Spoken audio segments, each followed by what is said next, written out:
So today we're going to talk about how addiction is actually treated.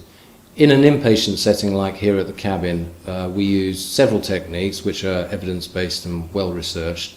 Probably the principal technique we use is called ABC, which is an exercise that's often used in cognitive behavioural therapy.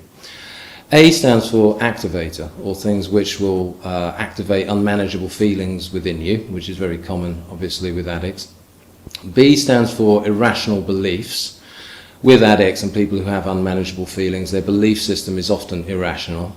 C stands for consequences, and what are the consequences of those beliefs? And those are unmanageable feelings and ineffective behaviours. We then also teach D, dispute your irrational beliefs, and E, build effective new beliefs and behaviours. So this is something that the individual can learn to practice themselves and take away with them from treatment and apply in their daily life. Secondly would be the 12 steps, which is much maligned and has something of a bad rap, but in actual fact is a very sensible method of behavioural change. So if we look at what the steps are, minus the religious terminology, they are just a way of gaining insight into our active addiction, step 1.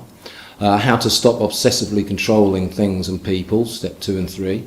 How to again manage resentment and unhealthy feelings like fear and shame, step 4 and 5. And moving on through what are known as the maintenance steps, learning non-religious forms of meditation and engaging in things like service work, which, as we've previously discussed in other videos, the reward system in the brain is the main culprit with addiction. And so anything you do which is highly rewarding, especially when it's long-lasting, like service work and being a good person, these are all going to help ameliorate the effects of your addiction. Thirdly, we use a technique called 3 circles, which is specific for process addictions. So not all addictions are chemical addictions. Some addictions involve processes like gambling, compulsive sexuality, overeating. This requires a slightly different approach.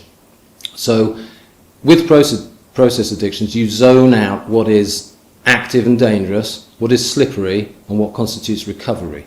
Because one addict will be slightly different from another in what are their addictive sexual patterns or what are their addictive eating patterns. It's not the same for everybody as it is with chemical addictions.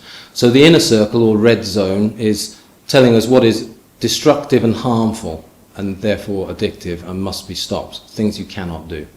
The middle circle constitutes slippery behaviours which may take you back into your active addiction. And the outer circle constitutes recovery behaviours which will provide your health and well-being. So that's the 3 circles technique. And then lastly, something which is gathering a lot of ground now is mindfulness meditations, well understood and well researched, particularly useful for addicts, because unlike other forms of meditation which perhaps attempt to push unhelpful thoughts away, mindfulness meditation is involved in just merely watching your thoughts. So with addicts, as you can see, they're experiencing cravings, urges, triggers, things which are disturbing them a lot. When they're learning to watch those thoughts and live with them, the idea is that the more you do this, the more the intensity of those feelings will lessen. So mindfulness meditation, again, a very good addition to the methods of treating addiction. So those are 4 very well researched and well understood addiction treatment methods that we use here at the cabin.